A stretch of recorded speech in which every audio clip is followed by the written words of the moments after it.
Hey, everybody, and welcome back to another issue of Hops Geek News. We are a podcast that discusses comic books, movies, TV shows, and we feature a beer of the week. If you have found us, awesome. We hope you stick around. It's great having you. Go ahead and search Hops Geek News on any podcasting platform and to include on any social media platform, TikTok, Twitter, Instagram, Facebook, all of that stuff. Join our community that we have made and come along for the fun ride. Today, we are going to be talking about a deep dive because there's a little known movie coming out this week called Black Panther: Wakanda Forever. And to get you prepared, we're going to dive into the origins of Namor and Ironheart. So we're going to talk about those two characters. But of course, we're going to talk about what we're drinking, what we messed up on, what we've been reading or watching. And we got some news for you. I'm Matt.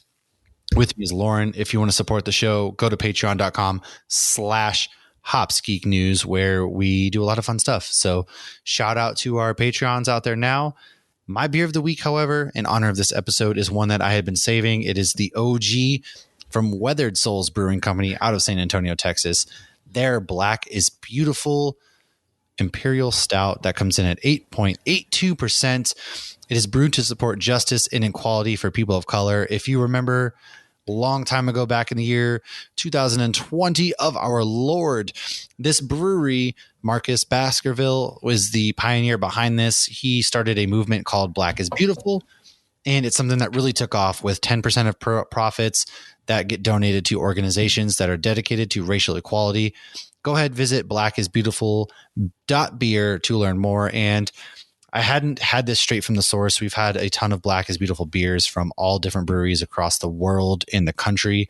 And so this is the first time that I'm actually trying the OG. I got it straight from the source back in the spring. And so I've been saving it kind of for this moment because I felt it was a good time to have this beer. So that's what I'm drinking. Lauren, I think I sent you this. Are you drinking the same thing? I am. What are the odds? Us. Oh, kindred spirits.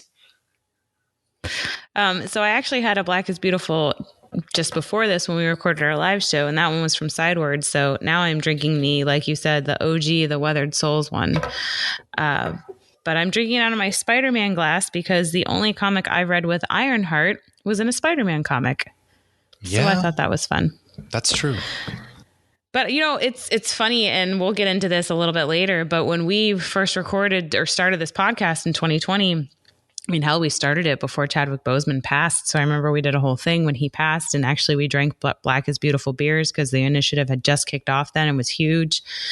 And it was such just a gut-wrenching shock for I still don't believe it to this day, to be honest with you. Like, it still doesn't feel real. I've never met the man, obviously, but right. He was amazing as Chadwick Boseman, anything he was in. I mean, Jackie Robinson. He kicked the shit out of it. He did amazing at it. Yeah. I mean, he was a phenomenal actor, and we really didn't get a lot of time with him. He was still relatively new to the acting scene.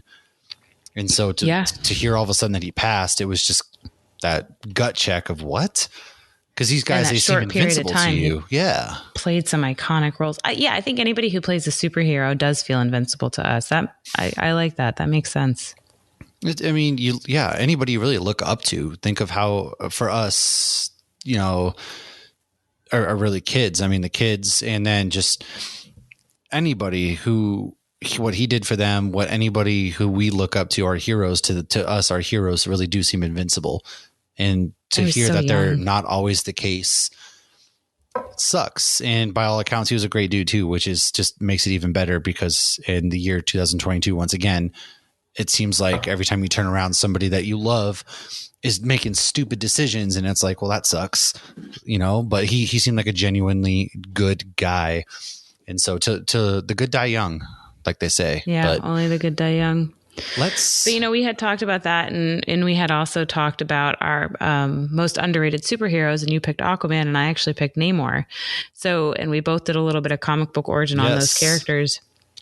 So I was able to find my notes and what I had said on that. And some of that's copy and pasted, but I did go into more of Namor for our deep dive today. We're not deep diving Black Panther like Matt said before. We're deep diving Namor and Riri because these are very new characters to the MCU screen, even though Namor is literally as old as they get in the Marvel universe. He was there in issue number 1. He was there, but this is our first time, actually, and a lot of people's probably their first time being introduced to him. Yeah. Meanwhile, Riri didn't show up until 2016. So we're looking at, a huge difference, almost 80 years difference, which just seems absolutely insane. Yeah. But, it's really cool. We're going to get introduced to these both amazing characters in this movie. So I'm excited to deep dive into some of their origin. Yeah. And they're going to stick around by all accounts. I mean, they're not going anywhere. So let's get weird. So I'm ready to get weird with it. Are you ready to get weird? First, we got to talk about something important, though. What did we mess up on last week?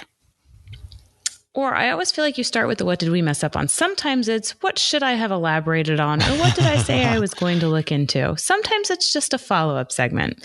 However, I kept saying Celts. I don't think that's correct. I should have been saying Celts with a K. We weren't talking about the Boston Celtics.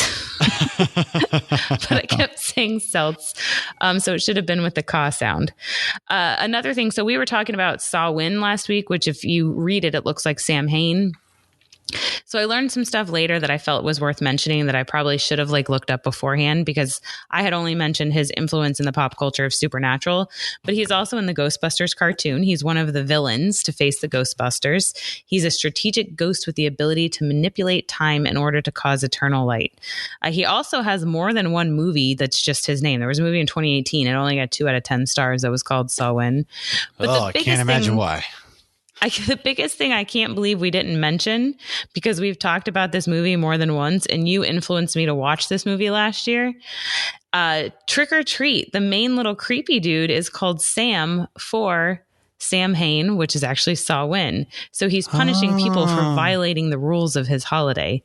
How we didn't mention that on a whole Halloween origin. What were we doing? We literally did a whole episode on what were we doing last week? This is why we have this segment. So there's a little more fun facts. Halloween may be over, but it lives forever in our hearts. So the more you know. My wife, the body wasn't even in the ground yet, and Halloween stuff was out of this house. I'm just, what are we doing, man? Okay. Your wife took the Halloween stuff down in November. This wasn't a I'm not dead yet situation. The body may not have been cold, but the body was dead. Meanwhile, Target, 5 days before Halloween, I'm trying to buy Halloween candy, and it's damn near impossible because it's all Christmas stuff. Walmart literally had their garden section was Christmas, and it was still the middle of October. And I was just like, what in God's name? What are we doing here, guys? What are we doing? The thing that angers me the most is December 20th when they put the Valentine's Day cards out. I want to punch somebody in their whore mouth when I see that shit. Can we stop? First of all, nobody cares about Valentine's Day. No, if you do, you're probably some over the top, not prissy isn't the right word, but we're just one of those people that needs and begs for attention every 5 seconds. And my man or woman didn't give me this Valentine. It's like we can show love every day. Okay, the worst holiday. It's the most corporate bullshit. All right, and I'm so anti-establishment. Screw the man. Down with the man. Down with the man. We're not buying candy Day for Valentine's. Just Halloween. Bull crap holiday. No, it's always been my least favorite holiday, and I don't think I've ever even been single for it, and I still hate the damn holiday. Yeah, I just think it's lame. It's stupid. It's for the kids, honestly. We celebrate with the kids. Anyways, so, what have you read or watched this week? I'm off my high horse. All right. Well, haven't really watched anything because I went to Las Vegas over the weekend. I went to a Vegas Golden Knights game. My heterosexual life mate hooked us up with tickets to that. And then I went to MoshEisley, which was an incredible event hosted by ThankTheMaker podcast and Princess and the Scoundrel podcast. And there's one more off the top of my head I can't remember. But it was down at Fremont Street. And if you know who ThankTheMaker podcast is, I actually got to record with Sean from Metalcore Nerds on his show, with Nick from Bayside, who is one of the members of Thank the Maker. Adam from Story of the Year is another member on there.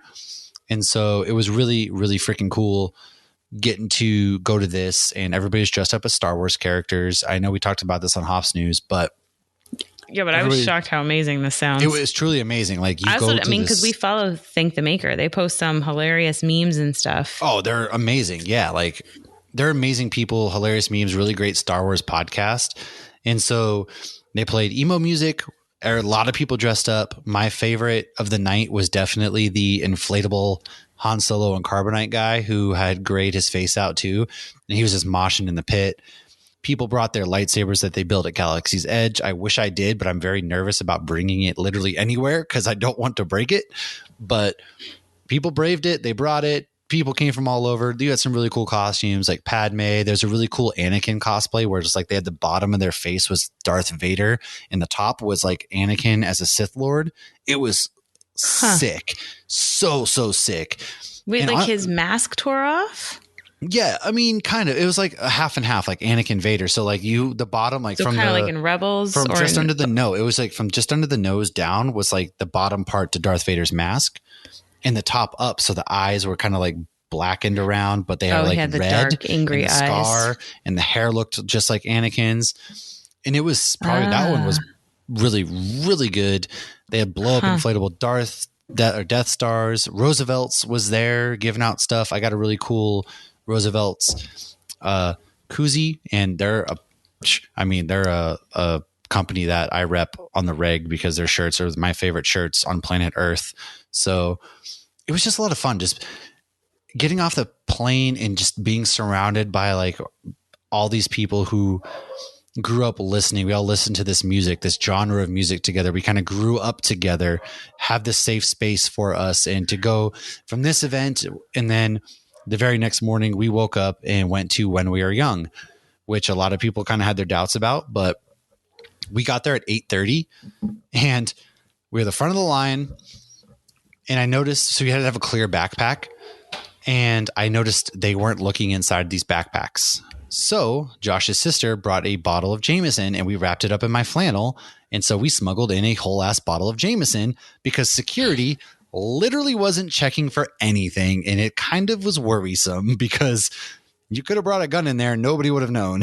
And I bet, because everywhere requires clear bags. So I'm sure the security, they just think like, oh, it's fine. Yeah, well, there were also like reports of people bribing security to get into certain areas. Like security would be like, hey, $10, you can get into the VIP area. And it was apparently really sketchy security. But the event, Is this their first year? This is the first year. Yeah. Okay. But this event was probably my favorite music festival I've been to. They kicked off at like 11:15 or 11:30 maybe with this band called Linda Lindas, they're all the youngest members 12, the oldest is 18. They're like this all girl band, and it was just funny. Like they were like this punk band. They weren't bad, but then Seosin came on and Under Oath came on, and I just got lost in the moment. And I got to see over 20 bands like over a 12-hour period. Seeing these bands that I grew up listening to and from 2003 on, going to Warped Tour, you're with 70,000 other people who were family without knowing each other. The pit etiquette was amazing. People were getting knocked down. You get back up again. Never going to get me down. Get knocked down. But you got up again. The pit etiquette was awesome. It was just like a bunch of elder emos dressed up in some were dressed up in Halloween costumes.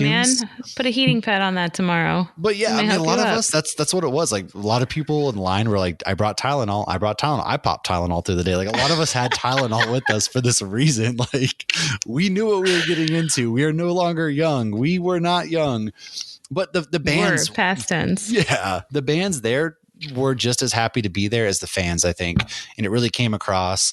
Everyone was super thankful. I finally got to see the Starting Line, which is a band that was one of the very first pop punk bands I have ever gotten into, and I never seen them before. So it offered a moment to get to see that. And you're singing with strangers, you're dancing around. I will say the main stage crowds are pretty lame, which sucked because I wanted to dance and sing. Me and my friends, like we were all sitting there jumping, and a lot of the people really weren't.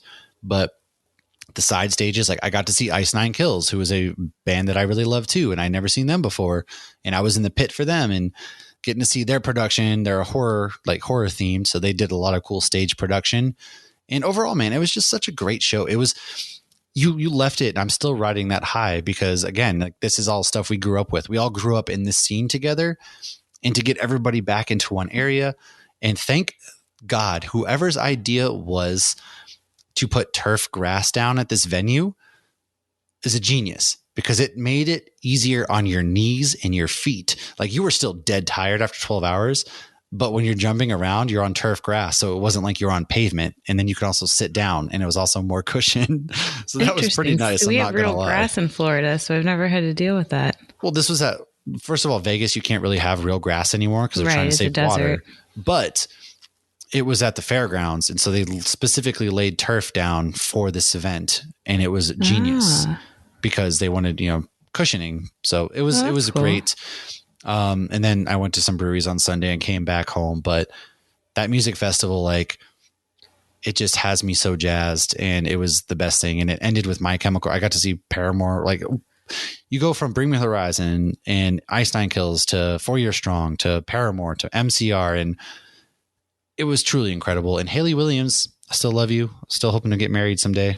If you're out there and you happen to stumble upon this podcast, just whatever. But, and to wrap things up, because I'm needlessly rambling, I watched Andor. I saw the latest episode of Andor, which the show is freaking good, man. It builds up so much tension. It builds up so much. You feel how cruel the Empire is without them having to show the Force and Darth Vader and Emperor Palpatine. Like, cool, we've had them. Now we're getting to see like low-level bosses and how cruel they are. And somebody was complaining that there are no aliens at the prison that Cassian's at. And that's because there's a lot of racism within the Empire. And so when he gets off at the prison, the first point, he asks what planet they're from. And that's because they're segregating the aliens from the humans. And so they're putting them in segregation. So that's why. Probably also because they're weapon building, they want them all to be able to efficiently get their ship built. That's interesting. I didn't even think of that. Yeah. Yeah. Well, I mean, the Empire does not like, that's why no stormtrooper is not human. It's because they are very racist towards alien races. So that's kind of why. And I love Mon Mothma. I simp kind of hard for her. She's amazing. She's becoming she's so beautiful and such favorite. A strong woman. And I just got mom issues, and she's classy and badass. I'd love to donate to her. She had an OnlyFans. I'd donate to the cause. I don't think that's what she needs. She needs something, but that's what I watched. What have you gotten into? But you're also seeing more like Saw Gerrera types where he showed up. They too. justify everything they're doing for the rebellion, and so I don't want to get too into it because I know a lot of people are kind of waiting to kind of binge this, and there's still a few weeks left. But I do feel like you're seeing some cold-heartedness on both sides. Yeah, no, you definitely are. The rebellion has never been truly good. There's never been like one truly good side. I feel like, and that's life, and that's war. Right. But when you see the side that has the red signs that they like throw over the building, like actually one of the shows I watched this past week was the new season of Handmaid's Tale. And as soon as you see that red sign go over, like, that's Nazi propaganda, dude. Like, and I think they do that in pop culture to let you know these are the bad guys. Well, like, just remember, because you have to have a definitive good guy. You have to have a definitive bad guy. Right. But it's like, we know that's the bad guy, and y'all still had to go and make those bright red banners to throw over the sides of the buildings. We get it. They gotta make their point. So some of the, actually, I watched American. Sorry, I was just gonna say dictators love metaphorically swinging their dick around. So that's kind of a way that they get to do that. Why is it always red? I mean, I don't know, because it pops. Red pops. Red's an eye catcher, pops with blood. So I watched American Werewolf in Paris. That was a recommendation that you made last week when we talked werewolves or lycanthropes. So we watched the new one, which is the one in like 97. It's got the guy from Dead Man on Campus and doing that thing you do. It was enjoyable. You were correct when you said some of it was hard to watch, the transformations into the werewolf. Like, I didn't even watch the old one. Like, the newer one, it was still hard to watch him. Like, it's all practical. Or any of them turn into werewolves. But it was fun. It sounds silly to say, but it was a fun movie. It was funnier than I expected. Oh, for sure. And you have the mom from Modern Family shows up, and she's like floozy. You do forget how many people are in these movies as well, because the first place a lot of actors and actresses start out in, Vince Vaughn can attest to this, is horror movies. Because they're probably the easiest to make. And so a lot of actors you'll see in horror movies, like Jamie Lee Curtis, start off in horror franchises. Vince Vaughn, horror franchises. It's just, I guess, how progression goes. Right. See, I was going to say Friends or Seinfeld. Like, I always love when you rewatch something and you're like, hey, I know that. Oh, yeah, or like sitcoms, Bradley Cooper. has a very brief cameo in like Sex and the City. He was like a random guy she took home one night. See, I didn't know that either. Oh yeah, he's got long hair and he's not even in it very long, but it's funny. But a lot of the times you don't even notice until you rewatch something, and then you're like, oh shit. Right. So another thing I watched, which I haven't finished yet, is Cabinet of Curiosities. That's on Netflix. Oh, we've been watching that too. Okay, so I forgot to mention that. They're all standalone episodes, so if you want to watch it, you can literally just watch one at a time. They are kind of spooky, but what multiple friends that I've talked to have said, and I felt this too, was we got Black Mirror vibes from some of them. Yeah, but they also kind of teach you a lesson at the same time too. Well, I guess which Black Mirror teaches I you, feel like it does. Yeah, that's right. You're definitely right. It's a more horror based. Yeah. Black Mirror, which Black Mirror can be horror based too, but no, some of them are, but some of them are just weird. I'm 3 episodes in, so I've only seen 3 episodes of it so far, but it's a Guillermo del Toro. I probably still butchered his name, but Guillermo del Toro. If you know any of his work, you know you're getting quality because he crushes anything he does. Well, and the first one has the Tim Blake Nelson. The Hulk that's coming back. Tim Blake Nelson, he's the leader. Yeah. Yeah. So he's in it, and he's with Baltazar there's quite a few supernatural things. And it was funny. Baltazar is the guy who's like all excited about the books and everything. And he's an angel in Supernatural. And then when you hear Baltazar describe God, I laughed aloud, and any Supernatural fan would, because the way he described God sounded like he was describing God in Supernatural. And so there's quite a few supernatural appearances that I've already seen. Death is in the second one. Yep. The second one was, oh my God, I had anxiety that whole episode. Ugh. It was the rats. Oh my God. Yes. Oh, I don't want to spoil it, but yeah. So I'm not done with it. I think there's 8 total, all standalone. They're all short stories. The one that I fell asleep on last night was actually an H.P. Lovecraft short story. So you got different short story. And like, as soon as I started this one, I'm like, oh, this is going to be a good one. It's H.P. Lovecraft. And then I fell asleep. So I need to watch that one. But Halloween's over, but the spookiness lives in our hearts. And that's pretty much all I've watched this week. I did want to shout out to anybody who's been listening to us for a while. If you've been on an episode where we had Steve Urena, who's done Slowpokes, which is like the evil sloths, or he also did Zombie Date Night, and he did Ex Machina, which is the Santa one, which is hilarious. I did end up ordering that one, and that was great. And when he came on, he had Misty Graves with him. They wrote the story together. Yep. And she now has her own book. I've been sharing it, or she's got her own Kickstarter going. I've been sharing it on our Instagram stories. If you've seen that, it's Misty Graves' Book of Fates. Definitely give her a follow. Her Kickstarter is a horror comedy anthology comic. So she's an awesome person, very creative. Definitely check her shit out. So I just wanted to push that because I think they both write these like dark, funny things. Well, I was going to say, speaking of Steve, we got the review copy of Slowpokes too.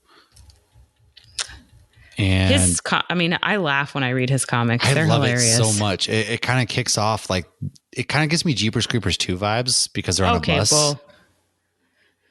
I haven't seen 2, but I've heard if I watch Jeepers Creepers 2, Jeepers Creepers 1 won't freak me out as much. Exactly. That's true. So, and I'm not going to spoil it. I'm going to give my brief synopsis real quick for Steve and for you guys to want to check out the Slowpokes. It's about killer sloths, right? That alone sells me, but they take place on a bus. They kind of break down, and then mayhem ensues. And what I love about this is it's so well drawn. It's not overly bloody, but the writing is comedic gold while also having a serious tone to it. And Steve's such a great writer. He really is. He truly is. And so they're basically stuck in the woods, and the sloths are killing them at this camp. And you kind of get just various people. These killer sloths, again, are just very inventive in how they are killing people. And they almost are like these demonic beings. So you think sloths, these slow, not demonic beings, but they are. There's certain scenes where they have an axe to the head. They sit there and they come up through like the porta potty in another one, and they're just beating somebody with a guitar. He gets really clever in this with his kills. wasn't it if sloths weren't really slow, this would be how they really are? Yes. But he had somebody like leave like a nasty review, like sloths are not evil. Got upset. He did. Sloths. Yeah. Like, this is fiction, guys. But no, he also does tiny little Easter eggs too. Like I remember reading Zombie Date Night, and it takes place at Christmas. And there's someone that had a shirt on that actually said like, ho, ho, ho, now I have a machine gun. Yes. And I was like, what a clever, cute little diehard Easter egg at Christmas time. It's great. No, so it's written by Steve Urena, and the art is by Juan Romero and lettering by Sean Reinhart. And it's great. It takes place at Camp Slowpoke. It's so good. It's such a great welcome addition, and I want more, and I need more of this franchise, which I know Steve loves writing this thing. So I hope to get him back on the show. Go check out Steve Urena and Slowpokes 2. Can't miss it. Yes, it's Urena. If you search his name on Kickstarter, his stuff should come up. And we share his stuff pretty frequently on Instagram. Steve's amazing. Too. I love him. Yeah.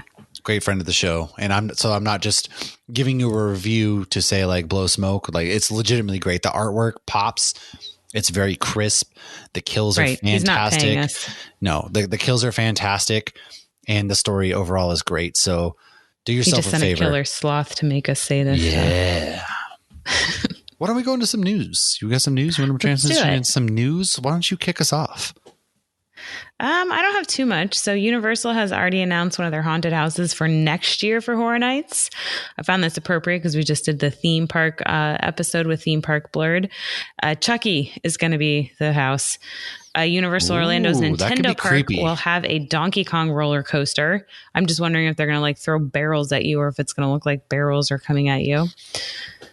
Lego will be releasing Avatar Legos in 2023 for the new movie. Do you have any interest in those Legos as a Lego person? The Lego movies? Oh, Avatar? No, absolutely not. I don't like Avatar. I have no interest in Avatar. I have no interest in Avatar Legos. Right. I feel like it's like, stop trying to make fetch happen. But I don't know, the Avatar, like when it came out, like, obviously it was amazing. And now they have Avatar Land and Animal Kingdom, and that's amazing. But nobody's like making their personality about Avatar. Like, I don't know anybody who's like, it's into Avatar. It's a visually beautiful. Yeah. But like, I mean, you watch it once every 10 years. Yeah. And you're good. I don't even want to watch. I haven't watched it since it came out. Like, and I don't plan to. I don't want to. I can't remember the last time I watched Avatar. I don't want to hate too much. I don't want to bring negativity. If this is your thing, hey, all for it. For me personally, I'm just not an Avatar fan. So where's this target market? I mean, the Banshee ride at Animal Kingdom is phenomenal. And we've even talked about that with Kevin from Hops and Heroes. I believe that's his favorite ride. But he hasn't gone on Guardians yet. But yeah, so yeah, whatever. Okay, we'll see. I'm not excited for the Lego set. So this next piece of news, I don't watch The Witcher. I've wanted to watch The Witcher, haven't gotten around to it. Decent. And now Liam Hemsworth is replacing Henry Cavill in The Witcher, and people are none too pleased. Well, the report was that Henry Cavill was close to leaving after season 2 anyways due to creative differences because he's very faithful to the Witcher franchise. He's a big time gamer, all that stuff, like super nerd. We are so blessed on this earth to have Henry Cavill. And so there were already some rocky waves, but I think now that he fully is back as Superman, part of his contract was he is no longer going to be in TV series like this. And so he's going to dedicate his time to be Superman and to the DC universe. Well, there you go. But Liam Hemsworth, the other Hemsworth brother who people forget about, there's like 3 Hemsworth brothers and everybody always forgets about one of them. That's obviously the one that's in Westworld. Yeah. Who plays Thor in the MCU. Yes. He plays fake Thor. Yeah. I didn't forget about him. Forgot about Dre. Matt Damon. They're working on the next script or something. So Frankie Muniz says Bryan Cranston is writing a Malcolm in the Middle series revival, and Sandman on Netflix has been renewed for season 2. No so that's surprise all my news there. That's pretty cool. I liked Malcolm in the Middle. It was a good show. Sandman was fantastic. Definitely watch it. That's Neil Gaiman. I like Neil Gaiman. You goose. Well, Let's roll into some more news. So I talked about Terrifier 2 briefly last week. They submitted it for an Oscar because they thought it would be hilarious to make the Oscar people actually have to watch the movie. Again, if you're into like torture porn and gore and all that, this is for you. There's no real coherent story. It didn't need to be 2.5 hours. So if that's your thing, I don't want to, crap on it too much, but this wasn't for me. Good for people. It's making money. It's doing some cool things in the box office, whatever. Moving on from that though, Brian Fuller is developing a Friday the 13th series, which he said the only thing that they don't have rights to is like the movie rights that's held up in like Lionsgate hell basically. And so they can do whatever they want as far as a prequel series. I don't really know what needs to be done for a prequel series considering we know what happens. They remind us very often, and spoiler alert, his mom is the killer in the first one. So that's kind of a prequel there, but keeping in the vein of horror movies that nobody asked for, due to the people that are creating that Winnie the Pooh movie, we are also going to be getting Peter Pan Neverland Nightmare. So all these public properties of Disney characters and things that you love are going to be getting horror properties. Next up is Peter Pan, which we've talked about Peter Pan being kind of a horror anyways, where kids are getting kidnapped. So we'll see where it goes. Clancy Brown, moving on to The Boys. He has been cast in the Boys spinoff series Gen V. Hasn't been determined who he's playing yet, but he will be joining the cast. And many shows, we know Netflix is going to be doing an ad-supported site. So many shows such as Arrested Development, The Crown, Breaking Bad, Cobra Kai, House of Cards, Peaky Blinders, and others will not be on Netflix's ad-supported site. Kind of bullshit. All right. So going back to Clancy Brown, is he going to be a bad guy? Probably. He always plays a bad guy. Right. That's what I was wondering. I had to look him up for a second because I was like, wait, is this the writer? And I was like, oh, I know this guy. Yeah, he's always in Highlander. There can only be one. Highlander, and he's he's in in The Flash Dexter. and Dexter. He's in a bunch of stuff. Yeah, he's always a bad guy. So I more than likely assume he's going to be the antagonist of the series. Son of a bitch. Always. I feel like they're all antagonists, honestly, even the good guys. There's nobody good in that Boys universe. Nobody at all. But let's Except talk for about Soldier Boy. The ad-supported site. So Netflix is running this ad-supported stuff, but then they're going to go ahead and make you pay extra for things, the popular stuff. That's such a crappy business model. I hate it. No thoughts. We all hate it. No thoughts. Well, I understand. Anyways, we probably talked about this last week, but I don't really remember. James Gunn will be helming the creative side of DC. Okay. Didn't it break while we were recording? Right. It did break. And I wrote the article about it. Oh, well, would you look at that? So go to Bam's Mac Powell. Look at my article, please, because I get money. And also my career as a writer. Please help me out. But James Gunn helming the creative side of DC, while Peter Safran will be the business side. And James Gunn already has a bunch of just chock full of ideas he's totally psyched out of his mind about. And some MCU news. Yahya Abdul-Mateen II is in talks to star as Wonder Man in the Wonder Man series. You might know him as Black Manta. And he's fantastic in anything he is in. He was in The Watchmen. He was in Aquaman. He's in Black Mirror. He starred across Anthony Mackie in that one episode of Black Mirror where they virtually bang each other. Oh, yeah. I forgot about that one. When, like, the video game? Yeah. Oh, my God. I completely forgot Anthony Mackie was in that one. In this virtual meta universe and we totally fucked. So that's them. Oh, my gosh. That one was crazy. Yeah. Well, they're all crazy. All of them are crazy. That one was pretty wild. Yeah. I don't know. Ugh, I think the creepiest one was the guy that was creating the people and then putting them in like the video game, but they still felt like they were real. And then he like let that one guy's kid die and he had to watch it. It's tough. But it wasn't real. It had the mom from How I Met Your Mother. Oh, yeah. She's fantastic. I love her. Yeah. Oh, my God. So many of those episodes. Oh, you know who else I love? Well, first things before we get to that, Joe Locke has been cast in Agatha, House of Harkness.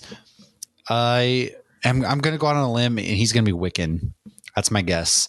So look out for another casting for somebody the same age-ish, because if they cast somebody in the similar age, that's definitely the twins. So that's my guess. And then, of course, Aubrey Plaza has been cast as the villain in House of Coven. And I thought they didn't know who she was cast as. Well, okay, we don't officially know, but I guess the heavy rumors she's not going to play a good villain. Oh God, Aubrey Plaza, girl. She was in. Did you ever watch Legend? Problem. That's what I have. No, on FX, did I watch what? Legend. It's a Marvel show. Legion. I'm sorry. Yes, yeah. She was in Legion. She was great in that. She was great in literally everything she's ever been in. And Parks something about her dark, misty, mythical anger and hatred just really does it for me, man. Stay off the sauce, kids. Maybe her and Star-Lord will reunite. Hop Simp News. We're back at it again. I'm despicable. And my last piece of news. Okay, fine. Lauren's giving me the death stare. Last of Us season 1 will premiere January 15th and will be 9 episodes. Will premiere 9 p.m. Eastern on HBO Max, starring your boy Pedro Pascal. Cannot wait for this. Oh my God, it's going to be great. And if you like zombies and things like that, tune into this show. And that's all I have for news. Are you ready? Are you ready? Ready? Let's move on to our main topic. Let's get ready to rumble. Yeah, we're going to talk about the comic origin for Namor and Riri Williams, aka Ironheart. Why don't you take us away with Riri Williams, aka Ironheart? Tell us, who was she created by and all the good. So she was created in 2016 by writers Brian Michael Bendis and artist Mike Diodato, and later redesigned by Eve Ewing and Kevin Labranda. She first appeared in March 2016 in Invincible Iron Man Volume 3, Number 7 as Riri Williams, and then later in January 2017 in Invincible Iron Man Volume 3, Number 7 as Ironheart. So that means she did not exist in the Marvel Universe until the same year that we got the movies Deadpool, Civil War, and Doctor Strange. So that's how, she's so little. So Riri grew up in Chicago and was diagnosed as a genius as a child. Fortunately, she had parents that actually nurtured her natural talents mentally and emotionally. Her super level intelligence made her an introvert kid that worked on inventions that she hoped would one day help superheroes. And she got a scholarship to MIT at the age of 15. When she was 13, she lost her stepdad and best friend to a drive-by at a park. She was not hit, but emotionally it was rough for obvious reasons. They both passed away. Her first suit was created by reverse engineering technology from the Iron Man armor model 41. Riri started creating her own prototype version of the Iron Man armor using mainly stolen material around the MIT campus. When security caught wind of what she was doing, she put the suit on and flew away. She then ended up stopping some bad guys and getting the attention of Iron Man, who decided to support her in her endeavors in becoming a superhero.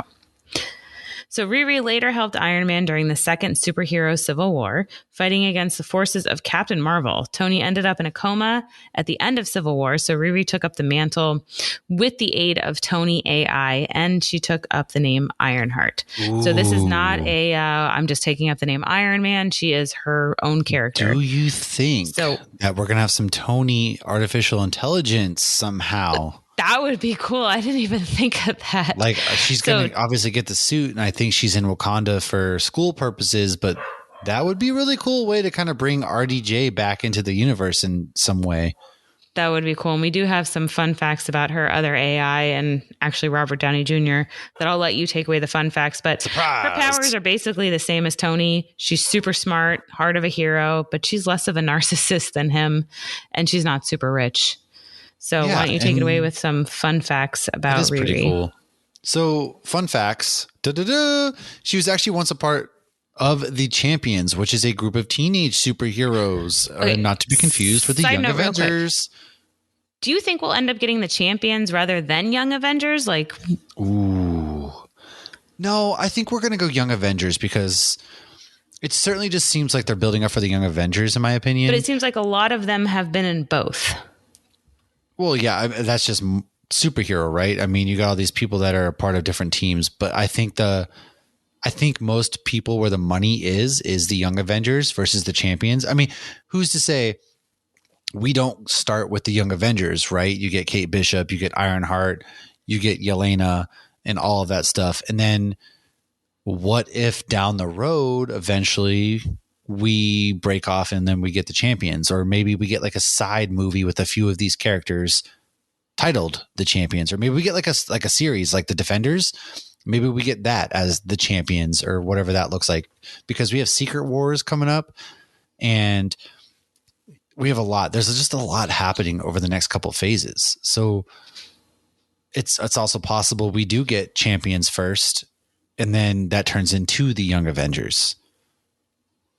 I was just curious because we focus so much on the Young Avengers, but I could see them throwing us a curveball and being like, haha, well, same that would be but very different. Kevin Feige, wouldn't it? To be like, you're getting one before the other, or you've had one, now you get the other, because he loves these deep pools, these deep cuts.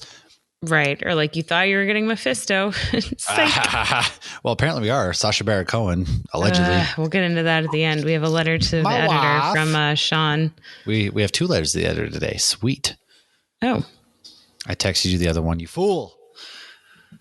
Whoops. Anyways, I'll read it out. But Riri once defeated a Latvian terrorist war criminal named Lucia von Bardos, and then declared herself the new monarch of the small nation Latveria, to which she then negotiated peace with S.H.I.E.L.D. and Latveria and help implement democracy. See, kids of the future, folks. Kids are the future because they are smarter than all of us. And why not take over a country and make peace? Future. Go out and vote. Once she ended up in the future, thanks to the cosmic cube. Yeah, Cubic. This is Sunday night. Vote on Tuesday. That's true. And met the Sorcerer Supreme, Tony Stank. Tony Stank. Yes. And fun fact, Thanos once disintegrated her armor. Riri, Okoye, and Shuri once stopped a shadow creature invasion at Wakanda. She has also helped Wakanda in their space program. So I wonder, my theory is she's going to be there having something to do with the space program or something along those lines with college, and everything with Namor is going to happen. And so she's going to get involved in one way or the other. That's kind of, what if it's like a Tony Stark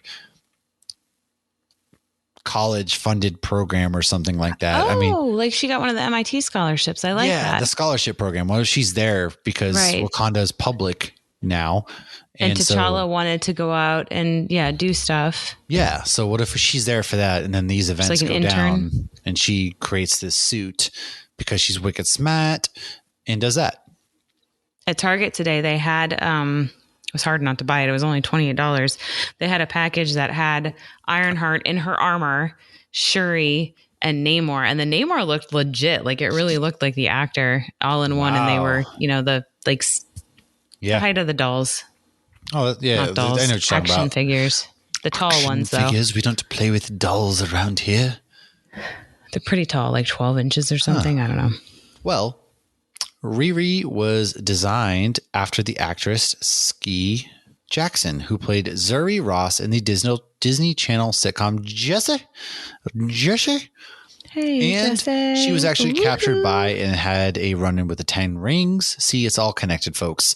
Riri has her own Jarvis named Natalie, not to be confused with Natalie Portman now, or Nat, a.k.a. Nat, the Black Widow. Mighty Jane Foster. God, I would love to listen to her talking to me all day. But so that's what I was saying before. Like that would be cool if she had like Tony AI, but then in the comic she has AI named Natalie. So yeah. Well, what if it's like Pepper as the AI or something like that, Because I wonder if they're going to bring back his daughter at some point. Yeah, maybe in like 20 years. She's still a little. We can just never bring back Gwyneth Paltrow, and I'm cool with that, but that's just me. I don't think anybody gives a shit if Gwyneth Paltrow comes back. I don't think she's seen any of these movies ever. I honestly don't think Gwyneth Paltrow, putting vagina other than the orbs. movies that she's in, I don't think she's seen any of these. Probably not. Isn't there like an interview with someone where they're like, you're in that movie? And she's like, oh, I am? Like, how do you not at least, like, I understand doing a lot of work, but how do you not remember being in a movie, especially a Marvel movie? I don't get it. They're kind of a big deal. I guess when you in general are just a big deal and you've always been a big deal, like you don't understand being a big deal. All right, Mr. Big Deal. Let's talk about how one of Riri's inspirations is Mae Jemison, the first Black woman to go to space in 1992.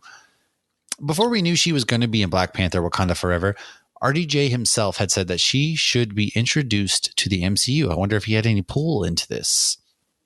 And this is not her first screen debut. Riri is featured in the episode Heart of Iron in the animated series Marvel Rising Secret Warriors. Pretty cool. I'm excited. It's really cool because there's obviously a void from Iron Man being gone. And a lot of people will probably be like, oh, she's just an Iron Man copy. But no, she's not. She's fundamentally a different human being than Tony Stark. And we still get to see like her version of the armor. And we're building to something bigger and better. And I'm excited. Like, it's really, really cool. And it's going to give maybe little girls more reason to be like, look, I have all these choices now of being this superhero, being that superhero. It's what a time to be alive that we're getting freaking Ironheart on the big screen. Yeah, it's awesome. But also, you know who else is awesome?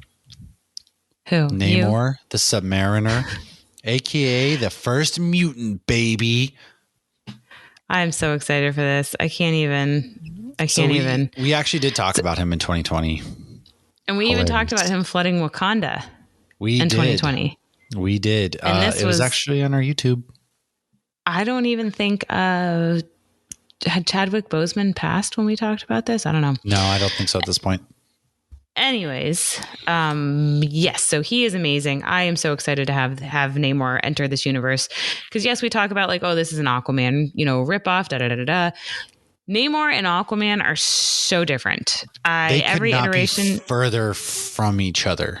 In fact, they both love the ocean and they're half Atlantean and half human, and that's where the similarities end. Maybe not exactly there, but you know what I mean. Namor is like he's his own thing. Like he's not a hero. He's not a villain. He serves himself. Aquaman, yeah, he's the Justice League. He's your blonde pretty boy or Jason Momoa. And he just does his own thing. They just couldn't be more different. Aquaman is just a good guy. Like Aquaman's more human. Yeah. And Namor is more Atlantean. And Namor, again, is a mutant. And I think we are getting the full-on mutant now in the MCU. The M word is here, folks. We are doing this thing. He even has the freaking wings on his feet. To quote Michael Scott, stay calm. It's happening. It's happening. All right.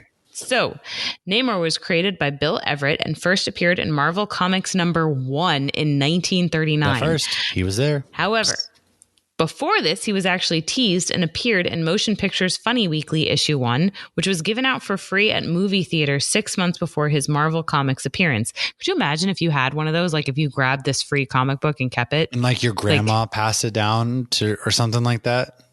Like there's got to be one somewhere. Like how much do you think that's just worth? I wish my grandparents were cool and not a bunch of losers. Okay, but here's the thing. The people who saved it weren't cool. They were assholes because they didn't donate it to the war efforts.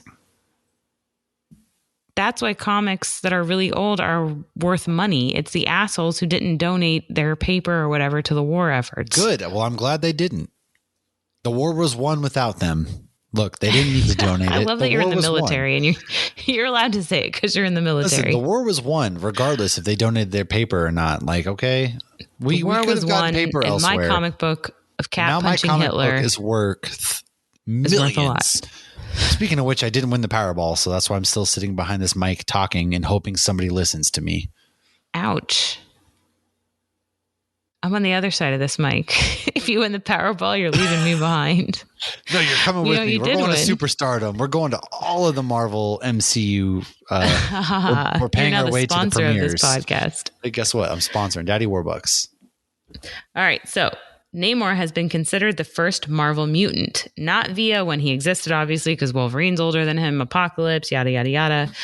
It's just when he appeared on the pages of a comic book. The Human Torch also made his debut in Marvel Comics #1 and is considered Marvel's first superhero. Yes. Okay. So I'm glad we brought this up. Johnny Storm, right?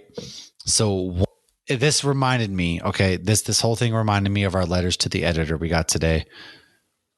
Okay. This is from the Last Comic Shop. Dear editor, what are your thoughts on Hobo Namor? And do you think Johnny Storm randomly shaves a lot of bearded drifters in hope of finding former Golden Age heroes? Now, this is hilarious. There's a point behind this because in one of the very, very, very old school Fantastic Four, like where we're celebrating 80 years and all that good stuff, but Fantastic Four Volume 1 Issue 4, Johnny Storm's literally going around shaving people, and one of the people he shaves is Namor. Like he's shaving people's beards off, and it's Namor. It's hilarious. It is hilarious. He burns the man's beard away. Johnny realizes that the bum is actually Namor, superpowered hero of World War II. And I love I love the fact so he just had to shave around his ears. So the remaining members of the Fantastic Four search the city for the Human Torch because he quit the team. And so while he's hiding from his friends, Johnny meets a suspiciously strong vagrant. After burning the man's beard away, he realizes that it is Namor. Johnny brings Namor to the harbor where the water cures his amnesia. So he had amnesia. He's become a hobo. It's hilarious. We have hobo submariner Namor out there, and now he remembers that he's ruler of the undersea kingdom. So I just can picture Johnny Storm going around like shaving people's beards, and he's like, oh my God, look, I found a superhero. How many more people's beards am I going to shave? How many more superheroes am I going to find? And so after that, he rushes to the return of his people. And at this point, his kingdom was actually decimated by atomic testing, and he doesn't know where the survivors went. And so this is when Namor actually declares war on the surface, and it's up to the Fantastic Four to actually counter his attack.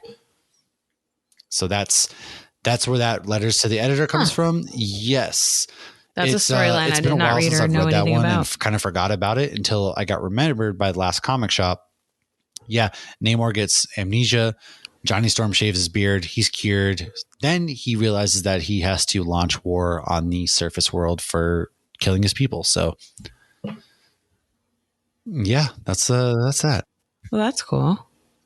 But yeah, to jump ahead, one of his superpowers is he does have regenerative powers, but they only kick in the ocean, and they're much slower than like Wolvie or Wade Wilson.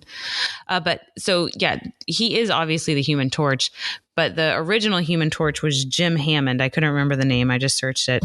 And that's the one that we actually get a glance of, they say, in the background of Captain America First Avenger when they're at the like World's Fair with Bucky. Supposedly he's in the background. I don't know. I'd have to look into this. I didn't know this until now. At some point. Okay. I'm going to look into it to confirm that, but I believe that he is in the background of something when they're, what we clarified. We didn't mess up technically. We're just confused. We fucked up on what we clarified. Okay, so where were we?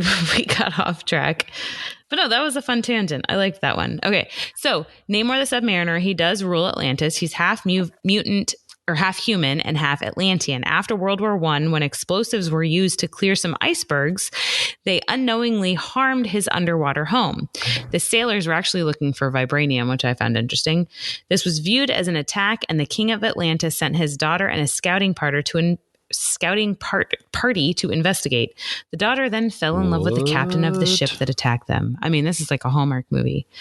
The king then sent a search party to go find his daughter, and they thought they had killed the captain, which there's a whole bunch of other story on how the captain did not die and he's still alive and yada, yada, yada. The princess returned to Atlantis pregnant with Namor. So his parents are Princess Fen and a human named Leonard Mackenzie. And if you look him up, he's actually known as Namor Mackenzie. Atlanteans are blue. He is not. So his half-human side really made him just not blue. He is also a mutant, and the X gene was likely carried by his father, which we all learned in X-Men. I think it was X-Men 2, when they go and meet Bobby's parents, and they're like, well, actually, it's from you, asshole. As it is a primarily human gene mutation, though it appears Leonard has no powers of his own. Lots of Atlanteans are mutants, so my theory is that he just had 2 recessive mutant genes and they just grouped together, and it's like the whole Targaryen thing, special, baby, but not incest. I mean, still thinking of House of the Dragon. So Namor's grandfather raised Namor to hate humans because hate is taught, folks. Therefore, he is not a fan of humans, but will team up with Avengers and whatnot if he feels it will protect Atlantis. His raising has led him to many conflicts with humans by either not respecting them, ignoring their laws, or simply just not understanding them. So, and I think that's a big difference with Aquaman. If the comics are like the movie, he was raised by humans. If Orm and Aquaman boned and had a baby, it would be Namor, because he plays both sides. Like he's all about his people, which is kind of Orm, Aquaman's brother, stepbrother, whatever you want to call him. He's all about like preserving Atlantis. We got to fight the humans, blah, blah, blah. Aquaman's like, no, everybody love each other. So that's kind of like Namor's like, hey, all right, Avengers. Yeah, I'll team up with you because it saves Atlantis. Hey, Atlantis, these are my people. All this kind of stuff. So that's essentially how that goes. Well, his powers are he will bang anything in sight. But he also swims 96 miles per hour. Very true. He has super strength. All the superheroes. He can fly outside of the ocean with the wings on his ankles. If he's outside the ocean too long, he gets weak and could eventually die. However, in the ocean, he has a healing ability like we talked about. It's slower than Wolverine and Wade, but alas, it works nonetheless. However, his ankle wings take longer to heal. He has telepathy with marine animals. See, everybody always makes fun of Aquaman for being able to talk to fish, but like Namor can do that too. But you don't make fun of Namor because he will fuck you up. Fair is fair, all right? And then the deep can talk to animals, but he's just trying to sleep with them all. I can't fathom a scene with Namor and an octopus on his crotch. Yeah. He's used his body as a weapon to go through any form of rock and steel. Atlanteans also have extended lifespans. He is very multilingual due to his role as king/diplomat of Atlantis in dealing with other countries. So I'll go over a couple of fun facts. At one point in the comics, a tidal wave did in fact flood Wakanda. It's led to some beef. He's in love with Sue Storm. They shared a kiss. That was all, folks. They didn't do anything more, just first base. However, he has told Reed Richards that he has tried to convince her to leave him. I love that. He's been an ally and a villain to the Fantastic Four, but like, hey, Reed, I'm trying to literally steal your wife right now. What are you going to do about it? Kind of a bold move. Very, very bold move. So when losing a fight outside of water, he tries to get them underwater to his advantage. So basically, if he's fighting the Hulk or somebody stronger than him, he's going to try to get them in the water to up the advantage. I mean, you got to have home field advantage somehow, right? Well, there's like an old school comic where he's fighting the Hulk and he's losing. And then, obviously when you read the comics, especially in the olden days, they always have that like, I need to do this. Like, it's very like plain and simple. He's like, I just have to get the Hulk underwater and then I will have him. And he teamed up with the X-Men once to defeat Dracula's son, Zarus. Atlantis is actually where the first vampires in the Marvel Universe originate from, because vampires in water, it doesn't make sense to me either. Yeah, I didn't know that. I found that random fun fact, and I hope we learn more about that soon. Who knows? I don't know. Anyways, he's teamed up. Yeah, it really would. Because Blade's coming eventually. Maybe not next year, but eventually. He's teamed up with... Eventually. One day. Just like that Inhumans movie. No, let's not do this. Look, he's a mutant. He's teamed up with the X-Men, all right? But... why don't you tell us what else we have for fun facts?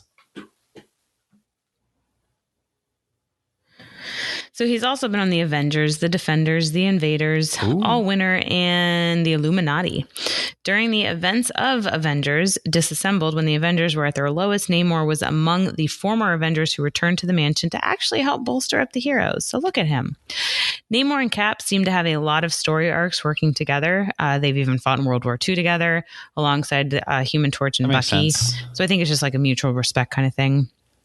Namor was one of the Illuminati members, like I had mentioned before, but he was one that actually voted to not send Hulk into space, Planet Hulk is which we all think we're going to be getting that storyline after She-Hulk. They had bonded. Hulk and Namor had bonded when they were on the Defenders together, and Namor left the Illuminati after this and almost killed Iron Man before he left. He like knocked him into the ocean and tried to drown him, and then Doctor Strange was like, no, don't kill him. Here's a random fun fact that we mentioned when we were talking about the Eternals. The Ebony Blade, which we saw at the end of Eternals in that post-credit scene with Jon Snow, also known as Dane Whitman, also known as, I forgot his real name. The Ebony Blade is more of a curse, since if the sword draws even a drop of blood, Whitman will be horribly cursed. With this tragic twist, Whitman rejoins the Avengers and becomes a member in good standing until Namor uses the sword to draw blood. Whitman is then cursed and begins to transform into the same metal used to forge the Ebony Blade. Be another fun way to tie Eternals, because we haven't seen Eternals really tied into anything. The movie, I mean, that was it. You know, we haven't even gotten the big. Well, they have been mentioned. Miss Marvel. Also, they briefed on the. Well, yeah, they very briefly mentioned like the celestial hand. You know, the big freaking celestial hanging out of the earth. They briefly mentioned that. Oh, that was She-Hulk. You're right. I'm sorry. The You're articles right. about that. Yeah. Yes. But no, in Miss Marvel, they did mention Kingo. Like one of the moms or something like Kingo. And we're going to see the Kingo poster in the Guardians Christmas special. We already saw pictures of that. But we haven't heard any mention of the Eternals or of any of the Eternals in their eternal capacity. But we also they haven't been very clear about timelines since the blip. Okay. To my understanding, so that's been a little frustrating too. It's like, y'all aren't Star Wars. It takes place after No Way Home.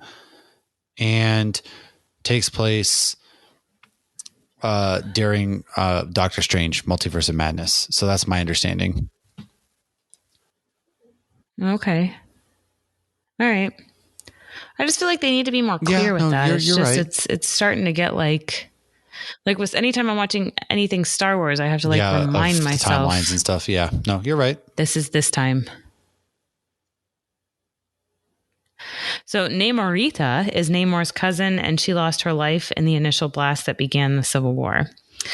He once had the powers of the Phoenix, and I thought this one was funny. Emma Frost once tried to brainwash him to join the Hellfire Club, as one does. And instead they fell in love. Yeah, so before the collapse of the Marvel Universe and Secret Wars, relations between Wakanda and Atlantis broke down.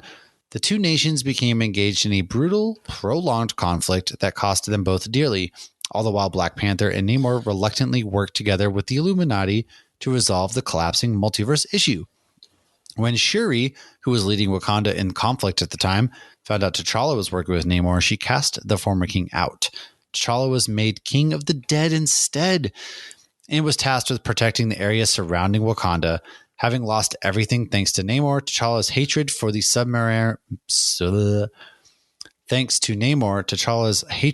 Submariner only multiplied. Later, they did work together to defeat Dr. Doom. Namor even told T'Challa to take the Infinity Gauntlet with the stones to defeat Doom, as Namor knew he couldn't be trusted. So, interesting. Part of me wonders, is this a storyline they would have done later if Chadwick Boseman hadn't passed? There definitely would have been some Doctor Doom team-up action, something like that, without a doubt. 100%.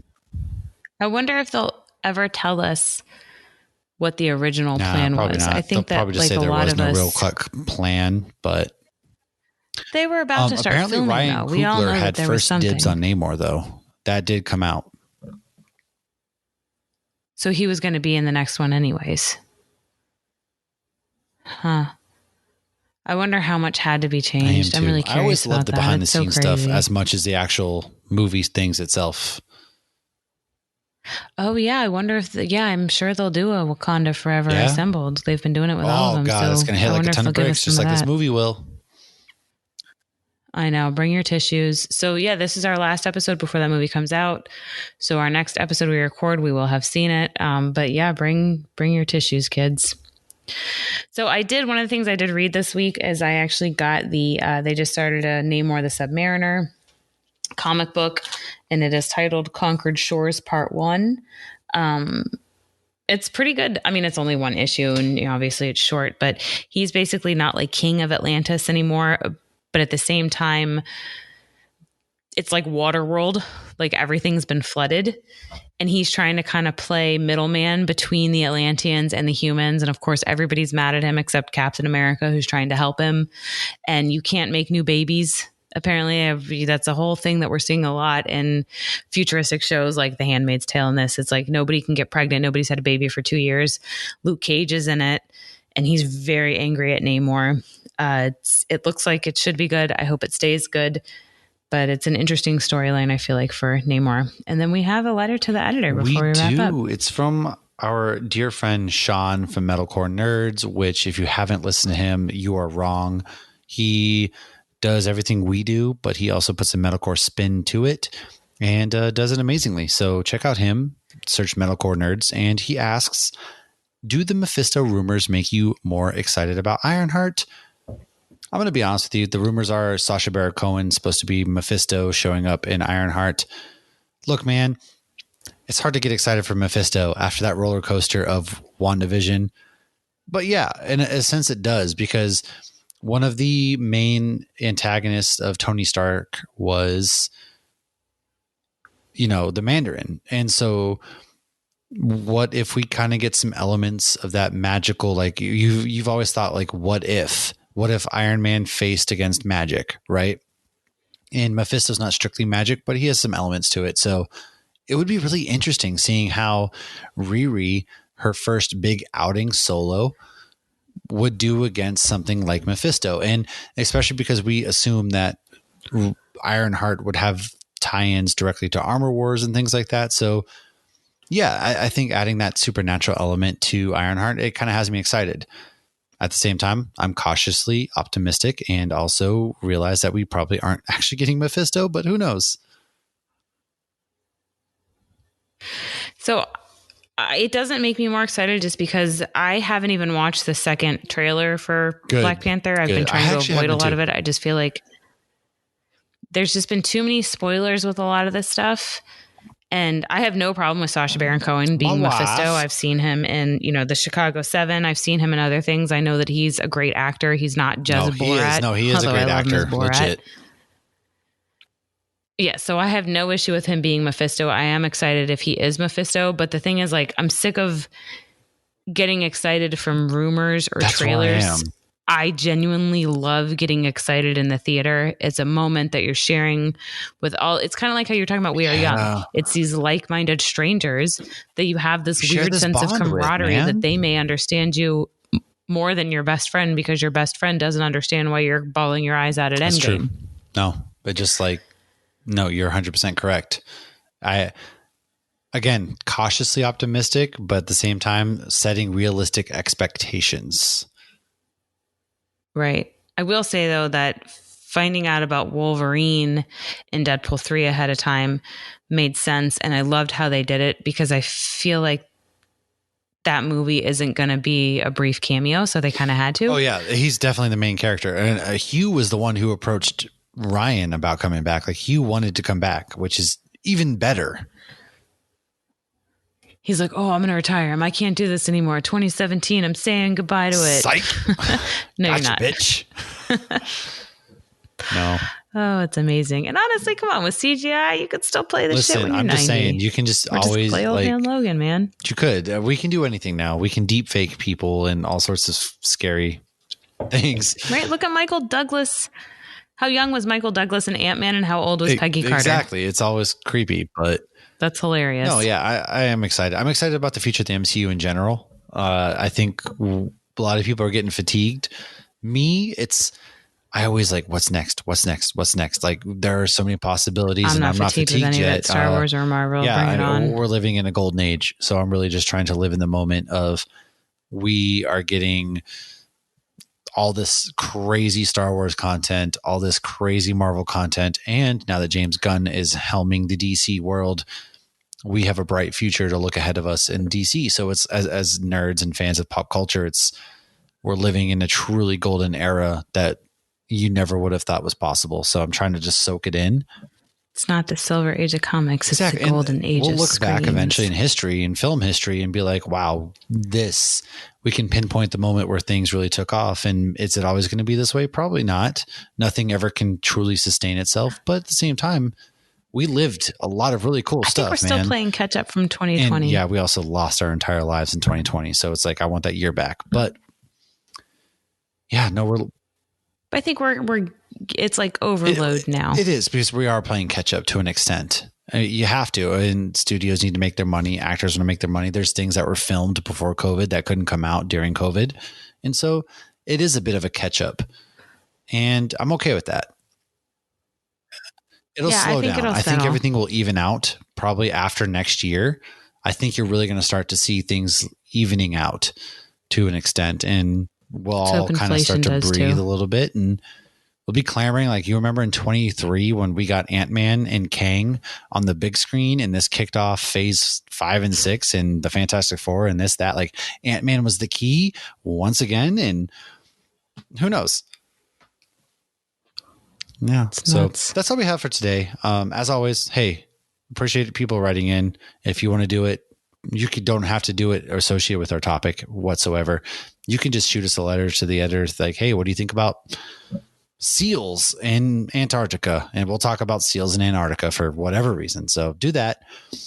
Make sure, if you want to support the show, patreon.com/HopsGeekNews, share with a friend, all of that good stuff. We are a Spreaker Prime podcast, so find us there or any podcasting platform. And until next week, to which I don't know what we're going to do next week yet. Lauren does. Oh, I did throw a poll up about Crocs. Do we want to talk about that real quick? Do we ever? Yeah. So I did a poll about Crocs. I asked, are you a fan? 43% said yes, they're comfy. 14% said hell no, they're hideous, and 43% said I couldn't care less. So what I see is Crocs are comfy, and guess what? Once this recording's done, I didn't know I was in the minority. Crocs are comfy. Look, trust me, when I put Crocs on after that festival, pillows to the feet, my friend. As you get older, it's less about fashion and more about just like treating yourself to the little things in life. And Crocs are heavenly. Treat yourself. I got my Shipyard Pumpkinhead Crocs that are arriving tomorrow. By the time this is out, you'll have already been seeing my fantastic feet pics. Subscribe to that OnlyFans account, if you will. And yeah, we'll see you guys next week. Thanks for hanging out with us. Cheers.